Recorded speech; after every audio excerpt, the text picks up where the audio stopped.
Better than TV. Hollywood writers can't make this stuff up. Wait until you hear what the eyewitness testimony was this morning at the Tory Lanez. They asked Mr. Kelly, do you know why you're here? He said, absolutely. The defense attorney put up a picture of the back of his home. You could see a driveway. They had him draw a square where the SUV was parked. It was right on the curb of the back of his house, 10, 15 feet. His window is overlooking it. He stepped out onto his Juliet balcony and he watched for several minutes as Meg the Stallion and Kelsey, the two females, he didn't identify them by name, got out of the car and they were engaged in a fight.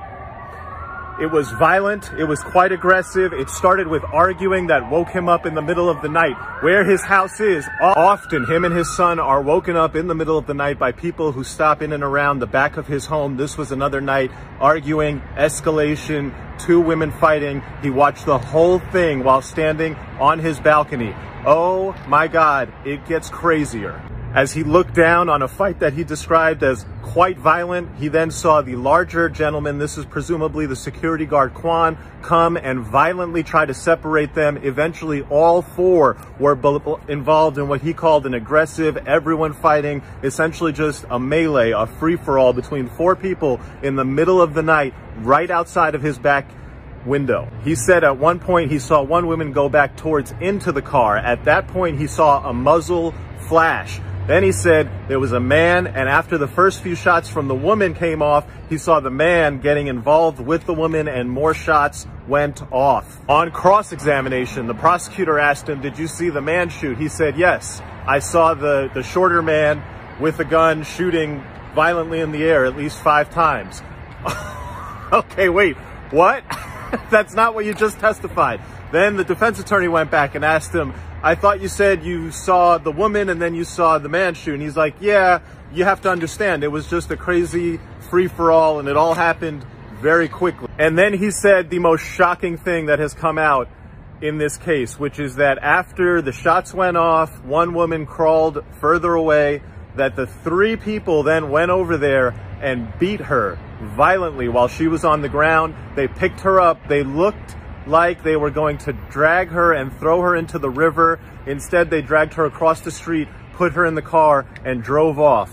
The prosecution, we're on lunch, the prosecution is going to come back, and basically they're trying to build the case that this witness is lying because he's intimidated by the defense, that he never said anything about the muzzle flash going off near Kelsey, and now he's saying all this because he's scared of telling the truth. We'll see how that comes out on direct. Here's a fact, though. He has been consistent about a couple things. One, the 2 women were outside that car fighting for several minutes, escalated, started with an argument, then it got quite violent and the security guard came out to try to separate them. The idea that the jury would credit Meg's testimony, which is just completely contradicted by this eyewitness, is highly unlikely. The prosecution has major work to do to save their case, which is absolutely on life support. He was talking about, he said she got into the passenger side of the car and they were still fighting. They said she just kept kicking. Yeah, so I imagine her just kicking Kelsey. He said all I was seeing was her legs kicking her. And they said, for how long? He said, I don't know, several minutes. He said, I was still on the balcony. He said, and nothing was in my way. Like I could see them. He said, I could see them from the top. I wasn't looking directly at them eye to eye, but I could see them basically. They said, did one female leave? He said, no. He said, I saw one girl go to the car and then I saw what I thought was fireworks. But now I know that it was a muzzle flash. So that's what he said. He saw a muzzle flash. They said at the same time, he said Tory got out and was yelling. He said he got out and, as they yelled, and then all 4 of them was right there. And he kept saying this was happening so fast, So he said he got out of the passenger side of the car. This was the side he said Tory got out. He said, then I saw flashes, I saw gunfire. He said that he had spoken to police about 3 times, and the first time was that day. He said it was a lot of cops that he spoke to, and he spoke to a sergeant, the DA, and the investigator, and then a prosecutor's investigator. They said, you saw the muzzle flash? He said, yes. And then they said, where? He said, I saw the muzzle flash closer to the girls. They said, is that the same lady that you saw fighting the one who the flash went off by? Yeah. They said, and she was just kicking. He said, I heard the gun go off, and it was still fighting. He said, eventually, the girl, and this is what they said, he said, the girl that got beat up crawled and went across the street. So if everybody that think that Kelsey got beat the fuck up, baby, that is not what the man from London said. He said that that girl, big ass, she didn't got beat the fuck up. So they said, did you hear dance bitch? He said, no, he did not hear that. They said, you were interviewed about who had the gun. And you were asked, how many people had it? He said, 2 people had the gun. That's what he said. He said, who had it initially? He said the girl. I only saw flashes from the girl, but they was all fighting. Who was fighting with the other girl? Okay. And then, and I'm gonna put the camera on this young lady right here so she can tell y'all, when I get through, she can give y'all her perspective. After the flash, they said Tory was shouting and everybody was fighting. They was just making a lot of noise. They said, did you see the gentleman run to her? And he said, no, he ain't run. He got out the car. And so, you know, that he kind of walked over. He wasn't running anything like that. So there was a couple of objections, and they felt like the defense was leading him. So he had to rephrase his questions. They said, did you say that the person who the muzzle flash went off by was the one with the gun? And they showed him his statement, and he said, yes, that's what I said. They said, who did you describe the shooter to be when you spoke with everybody? He said, one of the girls. They said, did you see the shorter guy do anything with the girl who was shot? And then, did you get an answer to that question? Because they moved on. Because it was a whole bunch. When I tell you the prosecution was like, objection, objection, objection. They end up asking him, did you see the shorty guy try to take the gun away after the female? Then I do have it. He said yes. Perfect. So, so when they said, did you see him do anything with the girl who got shot? There was an objection. And so he rephrased the question. He said, didn't you say that the shorter guy tried to take the gun from the girl? He said, yes. They said, then the flashes came from him. So I want to remind you guys of how it sounded when they played those gunshots. It went like this. Pop, pop, pop, pause, pop, pop. From day one, when we heard that shit, I said, you know what, that sounds like a struggle. And now it's starting to align with the fact that somebody fired that weapon and there was something, a pause, and it went off 2 more times. Okay? That is my speculation, obviously. They said, then the flashes came from him. He said they were all fighting, so I assumed that it was him who fired the gun. So they read the statement. And he said, sir, did you say that after the female did the shooting that the guy tried to take the gun? This man said, it's my turn to talk. Okay? And he said, child, let me tell her. He didn't got aggravated, child. And so they said, look, who started the shooting? He said, the girl. Plain as day, the girl. They said, did you realize that it wasn't a firearm? Is that what you have? Did you realize that it wasn't a firearm? No, I know. He said, I was thinking and hoped that they were playing with fireworks. Right. And then did you realize that it was a firearm? He said, yes. He said, do you agree that you called 911? He said, yeah. He said, did you say that there was a gun in the 911 call? He said, I don't know. He said, after talking to everyone, did you say that Kelsey shot every time? And what that means is, every time you spoke to anybody, were you telling them that Kelsey is the one who shot? Yes, was the answer to this question. Yes, that's what I said. He said, I saw her, and then everyone was fighting, and the men were breaking up the fight. He said the bigger guy violently separated them. Yeah. They said, didn't you say that the short guy didn't get out until after the initial shots? He said, yeah. So did you see the shorter guy with the gun? He said, yeah, well, I didn't see a gun. He said, I did not see a gun. So they said after shots were fired, he got out and he was fighting both of the girls. That's what he said. They said on the date of the incident, did you go downstairs when the police came? He said, yeah. He said, I spoke to the police about 15 to 20 minutes after the incident, and they kept asking him, were you being truthful? He said, yeah. He said, you said the 2 women were fighting and the man separated them, right? He said, yes. So they go to the bench to talk. They come back. They said, when you spoke to officers, you were being honest, right? He said, yeah. And he said, I saw the girls fighting and I saw the girl with a gun. Let me stop right here and just say, he contradicted himself a lot, because how did you see the girl with the gun if you didn't see nobody, if you didn't see a gun? You understand what I'm saying? So it was like, child, did you see a gun or did you not see a gun? But he is adamant about the fact that the girl was fighting and that the girl had the gun first and that Tory was in the car when the gun started going off. That's what he said. They said, did you talk to Detective Stallion? He said, yeah. They said, did you describe the incident? He said, yeah. They said, did you tell Stallion who was fighting? Objection. He said, I remember speaking to the DA, the sergeant, the officer, and they said, were you being honest when you spoke with them? He said, yeah. They said, who was initially in the fight? They said, the girls. And then the driver got out first, and then Tory got out after the shots. And they said, and you told my guy that same thing, right? He said, yeah. They said, who was fighting? The girls. And then they said, who did you initially see with the gun? Who initially had the gun? You saw the girl with the gun, right? He said, yes. They said, and then Tory got out after the initial gunshots were fired to break it up. He said, yes. They said in the driveway, the 3 of them were beating the girl. Listen to this. They said when Megan crawled over to the adjacent driveway, he said the 3 of them, that would be Kelsey, Quan, and Tory. He is accusing them of beating Megan to the point where he thought that they would kill her. He said that Megan was in the fetal position and that the bigger guy said the police coming. He said they picked the girl up and I thought that they was going to throw her in the motherfucking water. He said if they would have thrown her in the water, it was 12 to 15 feet deep. And he said, I thought that that's what they was about to do. I thought that they would kill her, but then they put her in the car and drove off. That is why I made the comment about the way that we're viewed. That is why. It sounds like to me they picked her up, and maybe you assume because it was niggas that they was finna throw the bitch overboard and try to kill her, but they went and put her in the car. So what made you think they would throw her in there? Did they walk over there and try to throw her in there, or did you just see them pick her up? Okay. So, they put her in the car and drove off.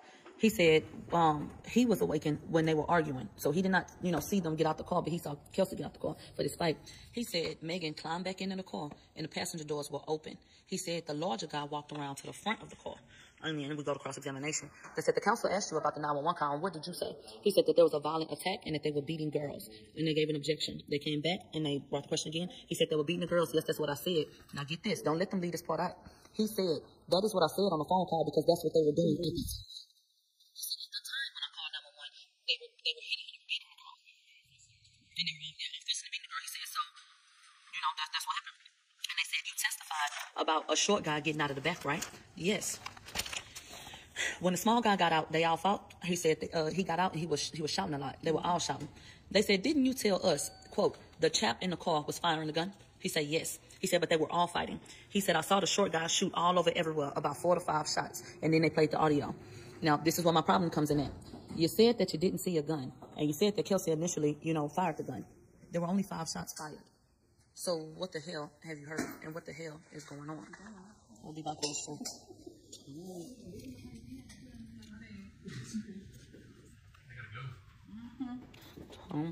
So, I really like that song, Wet Ass Pussy. Really great. You like what?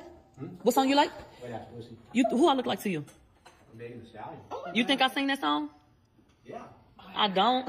Oh, really? Yeah. Wow. Got it. Well, hey, I usually think about Frank Sinatra. Okay, I know that's right, but that's okay. She's a beautiful girl. Hey, geez. All right. Okay. No, I don't sing that song. Really? Yeah, wop, wop, wop. This some wet ass pussy. Yeah. No, that ain't me. I'm coming up with a mixtape, though. All right. Well, hey, I'll look for it. I'm not Mr. Elevator. I'm embarrassed. I'm sorry. No. People mistake people for other people all the time. It's fine, sir.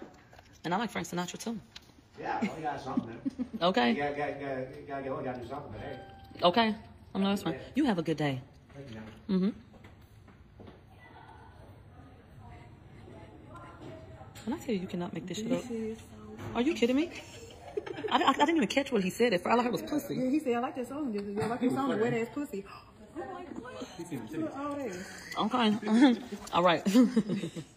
Okay. So, woo. So, when the small guy got out of the car, they all fought. And he got out and he was shouting a lot. And they was all shouting. He said, didn't you say that the champ in the car was firing the gun? He said, yeah. But they was all fighting. And he said, I saw the short guy shooting all over the place with his hands up. Just shooting all over the place, about 4 or 5 shots. Once again, let's be logical. Babe, only 5 shots were fired. So how the fuck was Tory still in the car when Kelsey started firing, but he shot 4 or 5 shots? Be logical. And this is why this witness, I just feel like, babe, you're not making sense to me. I mean, what the fuck happened? So, well, because the man doesn't have a point of reference, they had to describe him as the short guy. They had to describe Kelsey as one of the young ladies that was shorter, and then the other guy as the tall guy. Okay? That's what they had to do because he don't have no point of reference. And they didn't even want defense referencing him as my client. So they make that very clear. Hey, he said, I saw the short guy shoot all over everyone. So they played the audio of the gunshots. The gunshots went as followed. Pop, pop, pop, pause, pop, pop. All right. I saw the short guy shoot. Okay, I already read that. They said, you saw the short guy, and this is what you heard after they played the audio? He said, yeah. He said, I told them that he shot multiple times and that she fell out the car and was bleeding and crawling and stumbling. They said, you thought that you saw a female shooting inside the car. Ain't that what you said? He said, yes. He said, but my son was with me, and I was worried about my son. He was the one who ended up finding the last cartridge case.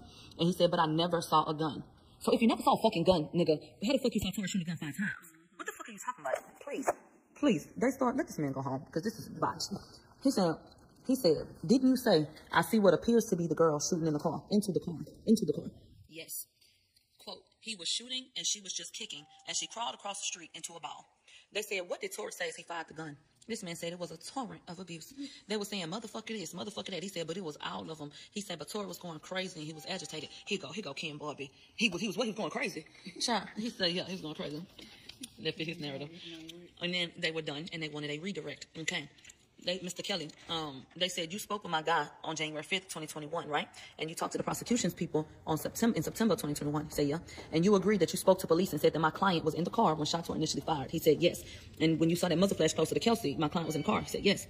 I'm using my client loosely, just so y'all know, but referencing Tory. They said, didn't you say that when he got out the car that he tried to get the gun from the other girl? He said, yes, that's what I said. He said, when you first heard the gun and saw the muzzle flash, that was near the woman, correct? He said, yes. He said, you said you never saw a gun, right? He said, yeah, he had something, but I just saw him like waving his hands around.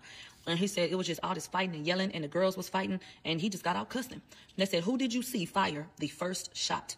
The witness said, the girl. Yes. Let them hoes tell you what the fuck they want to tell you. That's what that man said. He said he initially, what?